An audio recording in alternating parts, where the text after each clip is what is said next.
Mais uma geladeira que o Frank pintou. Geladeira que era branca e agora pintou de vermelho. Correto?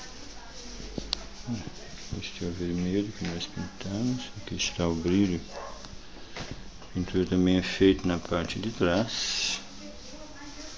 Arrancando todo o motor e pintado. Lateral, teto, olha o teto.